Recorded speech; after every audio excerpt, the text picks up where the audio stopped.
ये प्रदेश में आज राजस्थान कर्मचारी चयन बोर्ड भर्ती परीक्षा का आयोजन हो रहा है। जेएन भर्ती परीक्षा में परीक्षार्थियों के लिए सख्त दिशा निर्देश जारी किए गए हैं। परीक्षा केंद्रों पर अभ्यर्थियों का बायोमेट्रिक फेस स्कैन के साथ साथ अब उनसे ओएमआर शीट पर हैंड राइटिंग के नमूने की व्यवस्था की गई है, जिससे भविष्य में जरूरत पड़ने पर इन नमूनों का मिलान किया जा सके। बोर्ड ने एआई कैमरे का इस्तेमाल भी शुरू किया है। एआई कैमरे के जरिए कैंडिडेट के मूवमेंट पर नजर रखी जा रही है। प्रश्न पत्र का बॉक्स खोलते समय 5 लोगों का होना अनिवार्य किया गया है। अगर 5 लोग से कम लोग दिखे तो अलार्म बजने की व्यवस्था भी की गई है। 1111 पदों के लिए 6 फरवरी से 22 फरवरी तक परीक्षा होगी। पीडब्ल्यूडी, जल संसाधन विभाग, पंचायती राज समेत अलग अलग विभागों में जेएन की भर्ती होगी। परीक्षा को सही से कराने के लिए बोर्ड ने अपने स्तर से तैयारी की है। अभ्यर्थियों को बोर्ड की नई ड्रेस कोड का ध्यान रखना भी जरूरी है। मेटल जिप वाली जीन्स और जैकेट पर बोर्ड ने रोक लगा रखी है। अगर कोई अभ्यर्थी ऐसे ड्रेस के साथ परीक्षा केंद्र पर आता है तो उसे एंट्री नहीं मिलेगी। राजस्थान कर्मचारी चयन बोर्ड की कनिष्ठ अभियंता संयुक्त सीधी भर्ती परीक्षा आज से हो रही है। परीक्षा 6, 7, 8, 10, 11 और 22 फरवरी को होगी। परीक्षा के लिए कुल 27 केंद्र बनाए गए हैं। परीक्षा 2 पारियों में हो रही है। पहली पारी सुबह 10 बजे से दोपहर 12 बजे और दूसरी पारी दोपहर 3 से शाम 5 बजे तक होगी।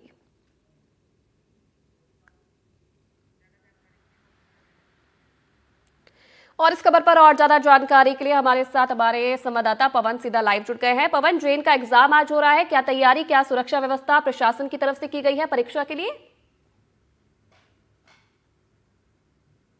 जी बिल्कुल, देखिए जेईएन की जो आज परीक्षा है वह 2 पारी में अजमेर के 6 परीक्षा केंद्रों पर आयोजित की जा रही है और इस परीक्षा को लेकर तमाम जो व्यवस्था है वो जिला प्रशासन, पुलिस प्रशासन और राजस्थान कर्मचारी चयन बोर्ड के जो विभाग हैं उनके द्वारा तमाम कर ली गई है। और पहली पारी यहाँ पर करीब करीब यहाँ समाप्त हो गई है और कुछ ही देर में जो अभ्यर्थी हैं वो परीक्षा देकर अलग अलग परीक्षा केंद्रों से बाहर आएंगे। जैसा कि आपने बताया कि एआई कैमरों से और अलग अलग तरीकों से आज इस परीक्षा में नकल ना हो, डमी कैंडिडेट ना बैठ सके, इसको लेकर राजस्थान कर्मचारी चयन बोर्ड ने अलग से व्यवस्था की गई थी और सभी कैंडिडेट को जब परीक्षा केंद्र में एंट्री दी जा रही थी उनका हाथों हाथ वीडियोग्राफी और लाइव वेरिफिकेशन यहाँ पर किया गया था।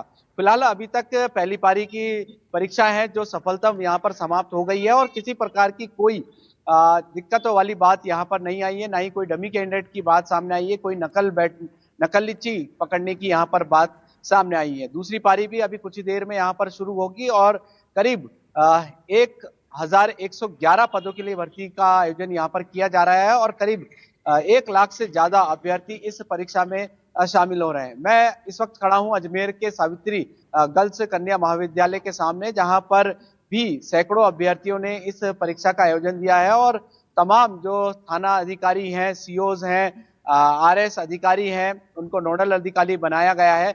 वो तमाम जो अधिकारी हैं समय समय पर तमाम परीक्षा केंद्रों पर लगातार यहाँ पर चेकिंग करते हुए नजर आए हैं। किसी प्रकार की कोई समस्या ना आए इसको लेकर भी यहाँ पर जो व्यवस्था है वो लगातार की गई है और हर परीक्षा केंद्र पर संबंधित थाना पुलिस के महिला और पुलिस कांस्टेबल को भी यहाँ पर तैनात किया गया है। तो फिलहाल अभी तक पहली पारी यहाँ पर समाप्त हो गई है और किसी प्रकार की कोई यहाँ पर नकलची और डमी कैंडिडेट पकड़ने की जो सूचना है वो नहीं आई है। जी पवन, अगर कुछ छात्र आपसे मिल पाए, अगर आप उनसे बातचीत कर पाए तो जरूर जानिएगा कैसा पेपर रहा और सुरक्षा व्यवस्था से किस तरीके से वो खुश थे, क्या सब चीजें ठीक थी?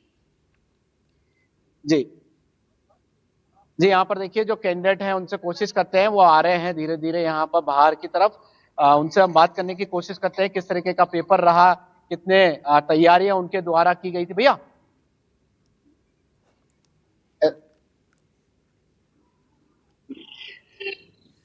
यहाँ पर कुछ देखिए यहाँ पर जो अभ्यर्थी हैं उनसे हम बात कर लेते हैं। सर किस तरीके का पेपर था, क्या तैयारियां थी, किस तरीके के पेपर तो मीडियम लेवल पे था, इजी था पेपर, ज्यादा फास्ट नहीं। ठीक है सर, मीडियम लेवल था पेपर का और पेपर में जो सवाल आए वो टफ नहीं थे इतने। जो तैयारी करी जिसका सिलेक्शन भी होगा, कंपटीशन पे डिपेंड करता है कि कट ऑफ पकड़ कर सब कुछ। कंपटीशन कैसा है उसमें, बच्चों कितने अपेयर्ड हुए हैं, उन्होंने कितना। नहीं मैंने 2-3 बार अटेम्प्ट में तो गवर्नमेंट जॉब में हूँ अभी, लेकिन फिर भी दिया मैंने paper. Okay sir, thank you. यहाँ पर और भी देखिए कैंडिडेट है, उनसे बात करने की कोशिश करते हैं कि यहाँ पर जो परीक्षा है वो किस तरीके से हुई है, कैसी तैयारियां थी, किस तरीके के प्रश्न आए हैं आज। तैयारी तो हमारी चल रही थी कंटिन्यूअसली। वैकेंसी काफी टाइम बाद आई है और जैसे हमारी ब्रांच इलेक्ट्रिकल की है तो उसमें कम ही आती है, और पेपर भी अच्छा था और टेक्निकल अच्छा पूछा गया था। ईएससी प्री लेवल के क्वेश्चन थे और राजस्थान का जो भी जीके था वो भी अच्छा पूछा गया था। अच्छा, मुझे बताएं, जो गवर्नमेंट ने जो नकल रोकने के लिए, डमी कैंडिडेट रोकने के लिए जो तैयारियां की गई है, लाइव फोटोग्राफी हो रही है, एआई से चेकिंग हो रही है, तो उसके लिए क्या करें। ये कोई अच्छी व्यवस्था नहीं है। उनके लिए करना चाहिए कि जो पेपर है वो तो ऑनलाइन मोड में हो और जो बच्चे ओएमआर फिल करे वो ऑफलाइन मोड में फिल करे, क्योंकि आजकल हमने ये देखा है कि जैसे कि एआई और जो भी है ना आईपी एड्रेस हैक हो जाता है, तो उसको हम कम करने के लिए कर सकते हैं कि पेपर ऑनलाइन मोड में आए और जो ओएमआर हो वो ऑफलाइन मोड में रहे।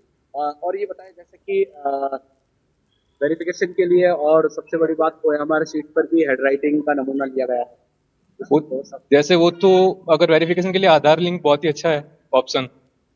बहुत बहुत शुक्रिया। कहाँ से आए आप। मैं जोधपुर से। जोधपुर से यहाँ पर कैंडिडेट आए हैं, और भी कैंडिडेट है, उनसे बात कर लेते हैं। कैसी तैयारी थी, किस तरीके की एग्जाम था आज। तैयारी अच्छी थी और एग्जाम भी मतलब क्वेश्चन सही थे, सरल थे।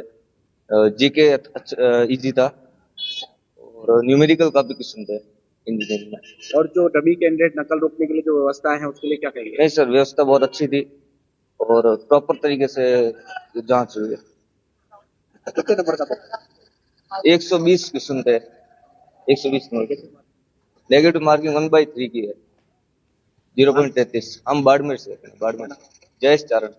बिल्कुल, यहाँ पर देखिए पूरे राजस्थान के अलग अलग शहर से यहाँ पर कैंडिडेट आए हुए हैं, उनसे बात की है। कोशिश करेंगे और भी कैंडिडेट अगर इस परीक्षा के बारे में जानकारी यहाँ पर देना चाहें तो उनसे किस तरीके का पेपर रहा और क्या व्यवस्था यहाँ पर रही है। फिलहाल जो कैंडिडेट हैं, कुछ जो व्यवस्था है चेकिंग को, उसको लेकर किसी ने समर्थन किया है सरकार का, किसी ने थोड़ी सी नाराजगी जाहिर की है।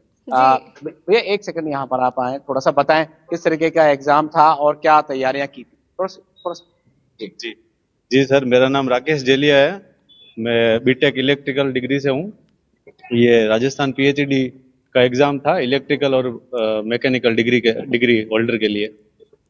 कैसी तैयारी है, कितने नंबर आने तैयारी ठीक थी। ये तो पेपर दिया है, ठीक लग रहा है। अब ये तो मैं बता नहीं सकता, बाकी आगे पता चलेगा सर। सरकार की तरफ से जो चेकिंग को लेकर योजनाएं बनाई गई है अलग अलग तरीके से, उसको लेकर क्या कहेंगे। नहीं, सब सही था, ऐसा कुछ नहीं। हम एग्जाम देने आए हैं, डॉक्यूमेंट लेके आओ, सही है। गाइडलाइन के हिसाब से जो कपड़े आपके, कई मेटल नहीं लगा हुआ है तो नहीं है। नहीं जी, बिल्कुल सही है। बहुत बहुत शुक्रिया। Thank you. आप बताएं कैसे एग्जाम है आज और कितनी तैयारियां की थी, कितने नंबर आने के चांस है। अच्छी तैयारी थी और उसके अनुरूप ही पेपर हुआ है और 120 क्वेश्चन थे, उसमें से मैंने आई थिंक 100 के अप्रोक्स मतलब अटेंड किए। अब देखते हैं कैसे क्या, मतलब क्या आंसर बोर्ड आंसर की जारी कर उसके ऊपर डिपेंड करता है कैसे क्या होगा। Negative marking. हाँ, नेगेटिव 1/3 नेगेटिव मार्किंग इसमें। ठीक, थैंक यू। तो ये थे तमाम जो अभ्यर्थी हैं, अपने अपने तरीकों से जो परीक्षा के बाद इन्होंने अपने विचार रखे हैं, और सभी का कहना है कि जो राजस्थान सरकार की जो और राजस्थान चयन बोर्ड का जो एआई से चेकिंग, लाइव फोटो वेरिफिकेशन, तमाम जो जांच की जो तमाम व्यवस्थाएं थी, उसको लेकर सभी कैंडिडेट ने यहाँ पर सरकार का स्वागत किया है, और सभी ने कहा है कि बहुत अच्छा पेपर था और जैसी उनकी तैयारियां थी उस हिसाब से प्रश्न भी आए। जी ठीक है पवन, बहुत धन्यवाद आपका तमाम तस्वीरें दिखाने के लिए और जानकारी देने के लिए। तो एग्जाम खत्म हो गया है और आपने सुना क्या छात्रों का कहना है पूरी व्यवस्था के बारे में।